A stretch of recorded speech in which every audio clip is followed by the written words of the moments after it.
Welcome to Tower Talk Business Radio, where we bring you conversations with the top business minds on Long Island and around the nation every week. Featuring expert consultants and small business owners who have found success but are also willing to share their top tips, failures, and give gritty, matter-of-fact advice based on their firsthand experience. Now, let's get down to business on Tower Talk Business Radio on the voice of Nassau Community College, 90.3 WHPC. Hello and welcome to Tower Talk Business Radio, powered by the Nassau Community College Foundation. My name is Ray Schwetz, AVP of Community Relations at Jovia Financial Credit Union, along with Donyshia Boston Hill, CEO, Keeper of the Brand, Marketing and Digital Agency, and we're focused on being the premier resource for business and entrepreneurship. Ray and I bring you weekly business advice, tips, tools, and services that help you grow your business. Plus, we interview the top business leaders in the industry.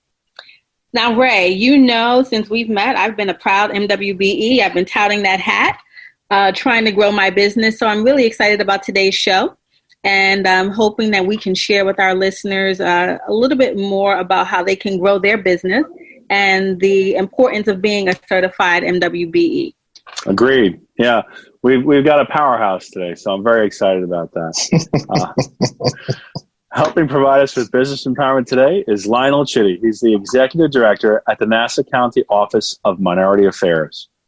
So Lionel, we've known each other for a little while. Thank you so much for being on the show today. I truly appreciate it. Like I said before, she got to me before you did, but you did start, but timing was apropos. Appreciate it. Time is everything. Time is everything. Tell us a little bit about your background. Listen, me, I guess out of high school, my first quote-unquote real job was busboy in a restaurant in South Carolina. Came up here, worked in Modell's when they actually had a supermarket connected to the regular store. And then went all the way out east one day and took a test to get a job in United Parcel Service. And I always wanted to have a job where I had a briefcase and a suit and walked in. So I went from a driver's helper to then I became a supervisor, and it wasn't fun. A lot of back-breaking work, sweat, things of that nature, even in management. So I went from there, and I ended up doing some time for an industrial supplier. From there, I ended up back in management, and I was working for a company who helped set up the Priority Mail Network for the United States Postal Service. And then the post office ended up taking over. So that gave me the opportunity to go back to school. Went to SUNY Westbury, graduated, and I ended up with my first outside sales job. Knocking on doors, getting doors slammed in my face, screamed at. And I said, well, if I can't do this, so I joined the local Hicksville Chamber of Commerce. And about 4 months into that, I got invited out to lunch by two of the board members. And the next thing you know, I'm the president. And then 10 years later, I was still there. We got some money for our revitalization over in Hicksville. I had started my own consulting company. I think at some point between those 10 years, I bumped into you, Ray. And a lot of it was focused on networking and building relationships because, believe it or not, we do live on an island. The more people you get to know, the better relationships you can build. It just makes things a lot easier. So after that point, I had my own company, and I was lucky enough to take a part-time position with the town of Oyster Bay, helping them with some community outreach. The new administration didn't know that much regarding Hicksville or the revitalization program, so I filled in that gap for a while. I was talking to businesses regarding permits, processes, things of that nature. And then one day, a good friend of mine emailed me I think it was an Indeed link regarding the position for the Office of Minority Affairs. So a year and a half later, I got to stand before the entire Nassau County Legislature. I was proud to say I was unanimously voted in, and here we are. The recommendation went from the Minority Affairs Council to a recommendation from the county executive to the full legislature, and here I am. And you're where you're meant to be. That's for sure. We're getting there. We're getting there. So tell us about a day at the office. What goes on? What do you do? I tell people it's like every day is an adventure. It's like going onto the roller coaster, getting to that front seat, strapping yourself in, start clicking, going up and up and up and up. And when you go across the hill, you never know what's going to be down there. But listen, we've got some great people here working with the administration, whether it's COVID, some of the unrest, the Black Lives Matter portion.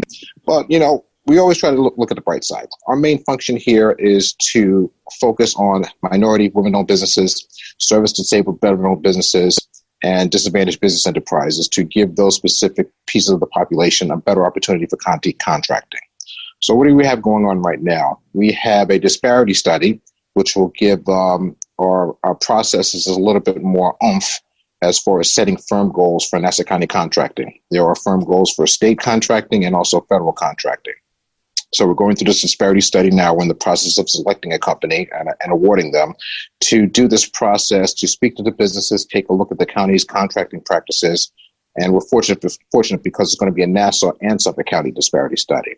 And they're going to come back with a report. And once that report's reviewed, then we can hopefully set some firm goals and move forward with that. But we're slowly starting to get there. We have a lot of businesses that are getting certified. We've implemented some technology here to make things a little bit more easier for ourselves and also our constituents. And as of recently, we've been out and about talking to local businesses, knocking on doors, finding out what's keeping them up at night, making sure they have the right information, and basically walking them through anything that we can help them with. So every day is an adventure. Well, I mean, when you ask them what's keeping them up at night, I mean, nowadays, I'm sure there's a long list. It's an adventure.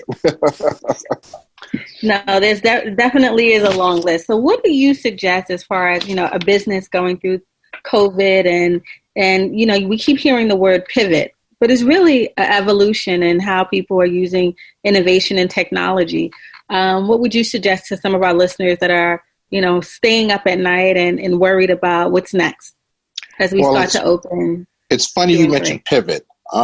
Statistically, when things like this happen, nothing on such a large scale, but what's come out of it is innovation. People start rethinking. And I think for all businesses, you need to start taking a real hard look at yourself. It's an unfortunate wake-up call. You have businesses that just got caught in the wrong time in their business, whether they were opening or changing something, and then this happened.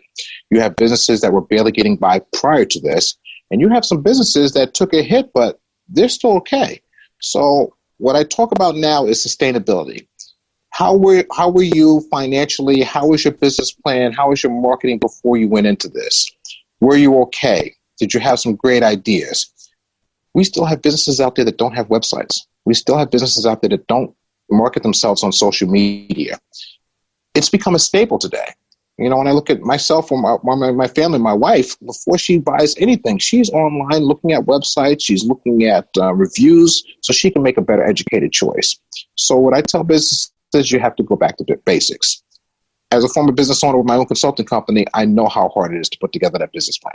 But I tell people you can't just do it once. It's a living document. You have to revisit that as often as you can because once it's on paper, it needs to make sense. And you need to be able to plan appropriately and move yourself appropriately. Sometimes, it might be time to get out. Sometimes, you might now need to start thinking a little bit differently about how you market your business. I've seen some companies that they took this opportunity to move and lower some of their overhead. I've seen other businesses that, walked away from their space and they're just going to go digitally. Everything's going to be online. They're going to get that really great website going. They're going to have the shopping cart and they're going to market themselves. That's what I think about when people say pivot. Take a look at what's going on. Are there any other opportunities out there? What else can I do to make sure that I can survive moving forward and if this happens again? It's great advice. Listen up, folks. On a more granular level, what are some of the things that business can expect if they were to come to you for help? What are some of the things you're helping with? Well, it goes all the way down to the basics. And again, we can't do everything here. Ray, I've got a lot of contacts here, whether it's forwarding somebody over to the Small Business Development Center over at Farmingdale, funding opportunities with Where's Long Island Development Corporation.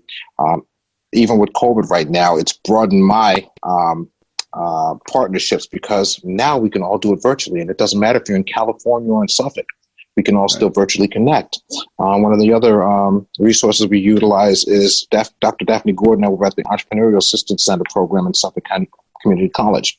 We also have the Ascend program over at Hofstra University. But we sit and walk you through this. Sometimes you just need somebody else to take a look at what's going on and to have that conversation. And then if you want to start getting into it, you want to start talking about certification. I ask people, well, why do you want to get certified? What do you sell? And I can talk to them that way because I've done business with the county years ago. And it's a process. Whether you've got the best widget, the best gadget, and everybody likes it, A, does the county need it? Do they want it? And can they buy it? So again, we walk people through those processes. Our certification process was all paperwork. We just got finished automating the entire process. So right now, as little paperwork as necessary. It's in a system. We can walk it all the way through. We have we're just going to be releasing a training video that people can actually watch. We're hoping to duplicate that in other languages just to make it easier. But once I get you certified, like Asana will say, now we have to work on getting you into contracts. And I don't know if everybody's ever had to do business with a municipality. It's not just here's my best price and let's go do it. Typical bids, I'd say they're anywhere between 8 to 40, 50 pages long. So we sit with people and say, listen, don't let that scare you. A lot of that is basic information, equal opportunity stuff, basic disclaimers, disclosures, things of that nature. But you need to read it so that you understand it, what your responsibilities are.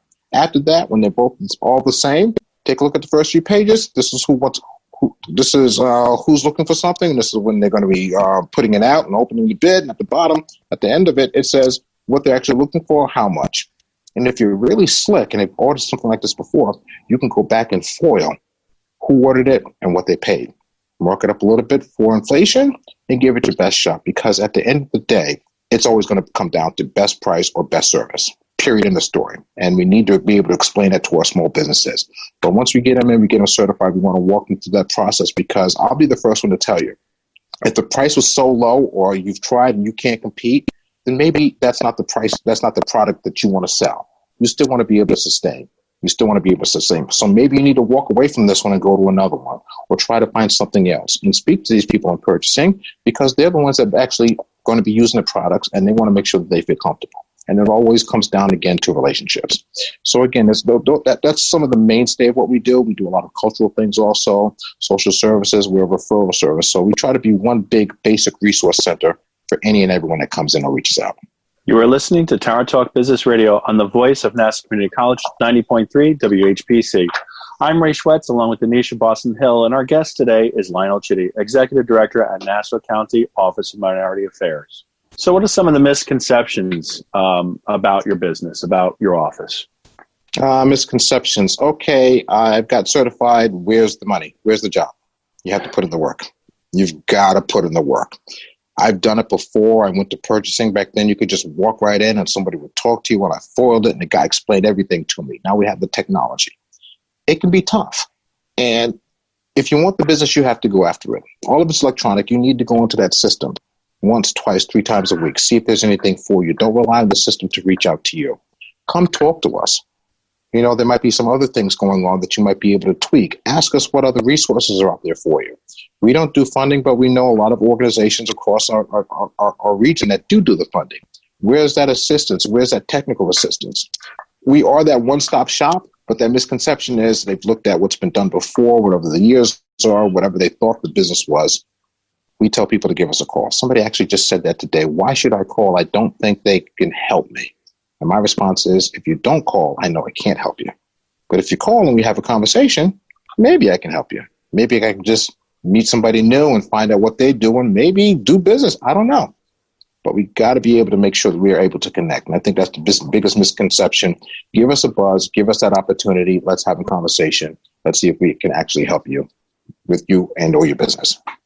Absolutely. And I think, so Lionel, there's, MWBEs, they think once they learn that ABC soup of all the words that are out there, and Ray can attest that I think I said to Ray, I'm certified. I'm in every single program that's out there. You're out there networking. What would you recommend as far as balance for those people? I want to hear from you. Listen, I've seen people kill themselves and get contracts, and it wasn't financially sustainable for them. It wasn't worth it. A lot of people complain, well, some of these larger companies will go for the smaller contracts. Take a look at it. Is it something really you want to do? Is it going to divert a lot of resources? Because one thing, when you do contract with municipalities, you get one shot. And if something goes wrong, you can forget it. You could absolutely forget it. It's all about reputation. I would say it's just the same as it is in the private industry. You want to always put your best foot forward. You always want to do the right thing, do as much research as you can, and make sure that you can fulfill the job and do it correctly. We do know there are some barriers. The county executive eliminated back in January 2019, she eliminated the $125 fee just to be able to sign up to become a vendor for Nassau County. That's gone. Then you also have some larger projects where you need to be bonded. You need the insurance. You need to certify your payroll. You need to work with the union. And you need to understand the apprenticeship program. So me and my office, we're looking to take this apart one piece at a time. Okay, so we automated the certification process. I just implemented a CRM package that the IT department here at Nassau County put together for us. So now we have some accountability. Now we're going to start taking a look at specific contracts. Does it make sense for our vendors to even participate? What's the breakdown? What is the utilization plan? So we're taking it bit by bit because we want to make sure that we do it right. We do understand there are some challenges, and I know it's been tough, and I know some people out there that have been at it for a long time. I just see, be patient. It's business. You can always shoot for the stars, but you got to make sure you can reach up there to grab it when you need to. You know, the great thing about being on Long Island is that there are so many resources to help. And then the bad thing about being on Long Island is that there's so many resources out there. You don't know where to start. Exactly. But it sounds like that's some of what your office does. And listen, between all the years with me going about, sometimes I even forget some of the resources I know. But we have a pretty good team. We have open dialogue to bounce things back off. And sometimes you sit there and go, wait a second. I know somebody that does that. Do you know so-and-so? Well, yes, I do. It's just a beautiful thing. So put us to work. Give us a call. Put us to work. Give us a challenge. We'll see what we can do for you. Don't test them, Lionel. Don't test them. Yeah, that's okay. My other question for the day is just construction versus goods and services. You know, how plans in the work. Me being an MWBE, I'm getting construction bids in my inbox, or there's a lot of construction. New York City has goods and services program. Is there anything in the pipeline for Long Island for goods and services? Because a lot of M's are goods and services. Right. We're trying to break it down as much as possible. The county does about $1 billion in purchases a year. Do they do everything? No. So I'll give you a real good example. So we had a young lady, and she had actually told me this story. She was a hairdresser, and she got certified by the federal government as a disadvantaged business enterprise. And she would get a lot of bids, construction, things of that nature. And one day she got one to be able to do hairstyling at an army base. And she applied for it. She won the bid. And it was to go in twice a week and do hair for some of the service members for a few hours a day. Well, within the next year, she had every doggone base in the state, and she kept expanding and growing. So I remember telling that to one of my MWBEs that I knew before I even got into the county. She picked up a contract upstate for a corrections facility. It was like a low insecurity, it was just defense and everything, and people could still go in. And she did it for a little while, but then she hired somebody in the neighborhood to do it, and she picked up another contract after another contract. You just don't know anymore. I've seen it where nobody ever thought about these things, and then some new program comes out, and then there's a whole nother vertical of items that the municipality never purchased before. So my first thing I say is get registered. It's like doing your basics. You get a website, you get on your social media, just sign up. And if you get a chance, go in there.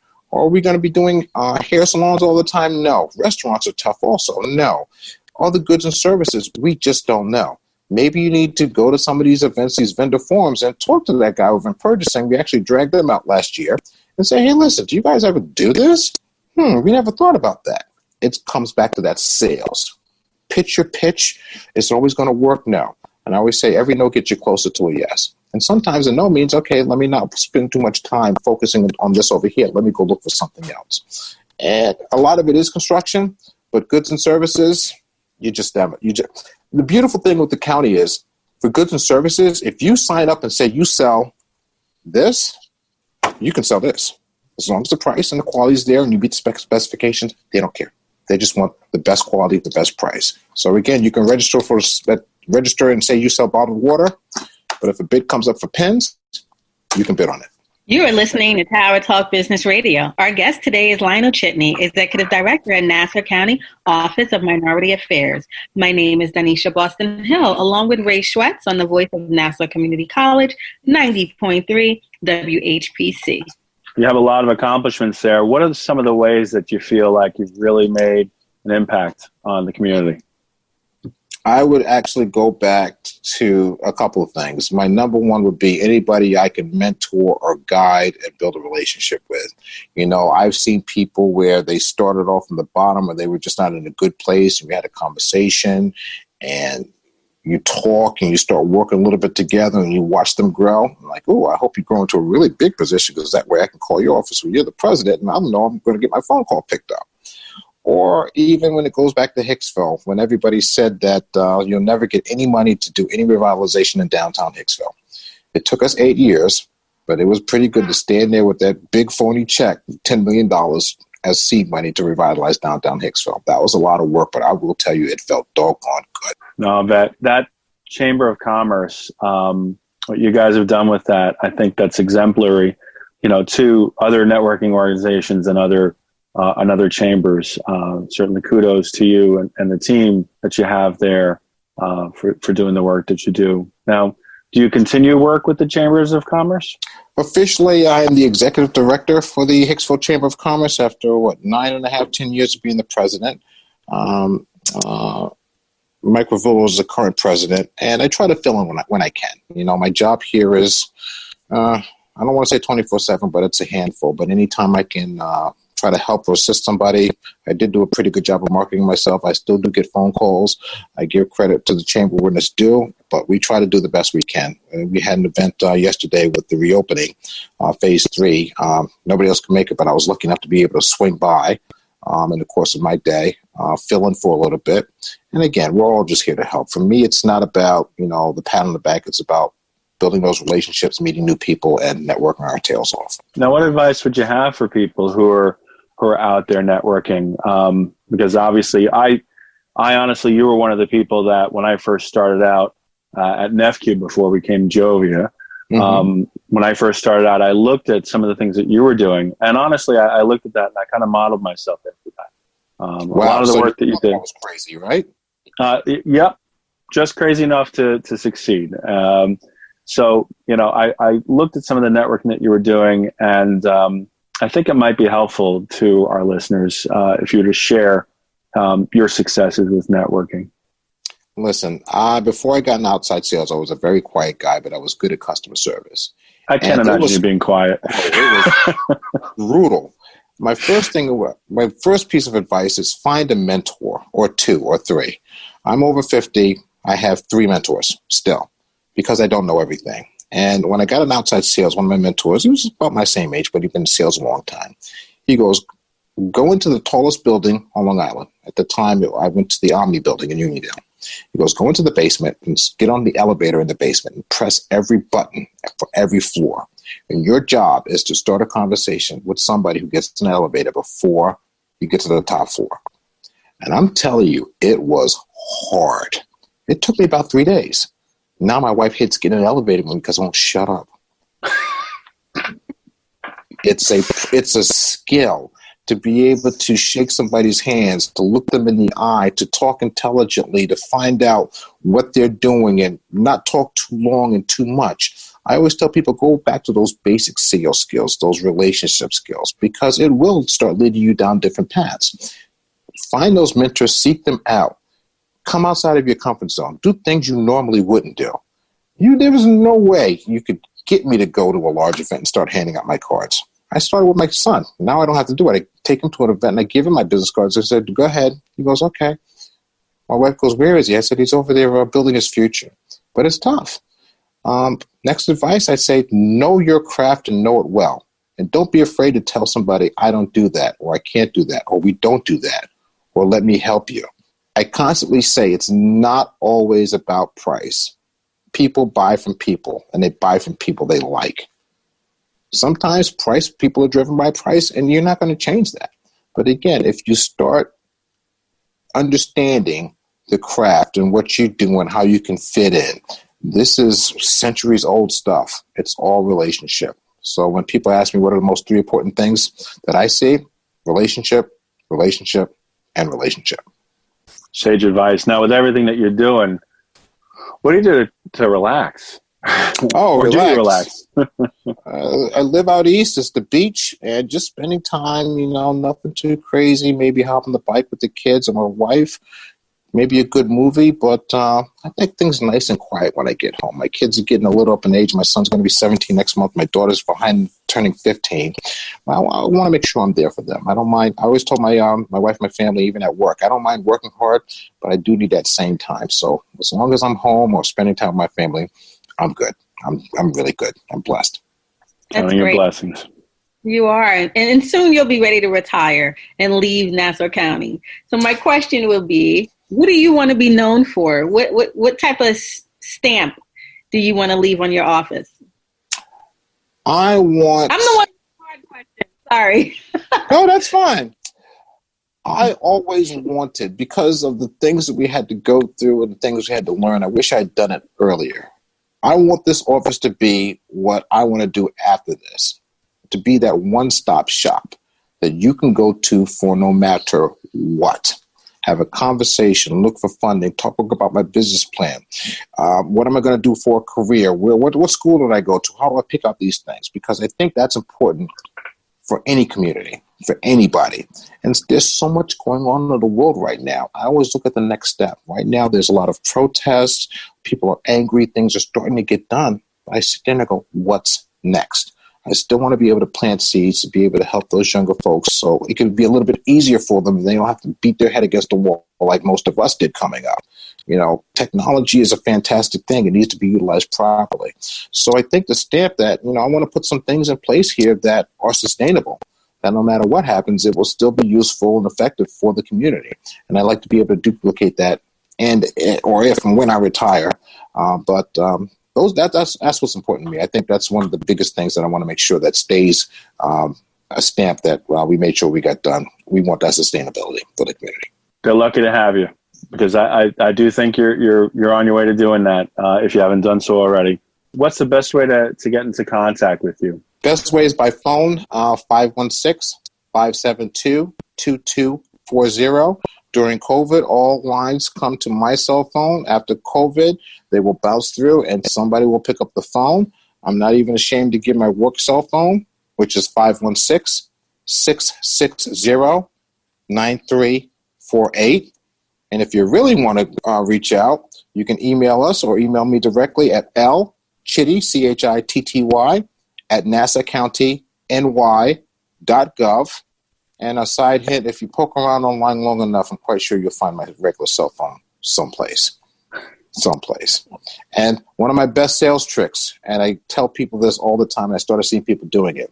If you want to email me personally, it's my name at Gmail. Lionel, thank you so much for being with us, and thank you so much for sharing. We really appreciate it, as do our listeners. So thank you so much. Thank you so much. I appreciate the opportunity. Thank you. Really do. We're so excited that you shared the secret sauce of the MWBE for Nassau County today. So I'll leave you and everyone with DB's philosophy. Get certified. And don't forget, people do business with people they know, like, and trust. Accelerate your diversity and inclusion and build generational wealth. Lionel, thank you. We appreciate you. Thank you so much. Appreciate you too also. Thank you. I want to thank you for being with us. My name is Ray Schwetz, along with Donyshia Boston Hill, your co-host and producers. This is an NCC Foundation Business Leaders Council production. Visit ncc.edu/WHPC for more information. Available on iHeartRadio as a podcast on iTunes, Android Podcasts, and Spreaker. This has been Tower Talk Business Radio, powered by the Nassau Community College Foundation, on the voice of Nassau Community College, 90.3 WHPC.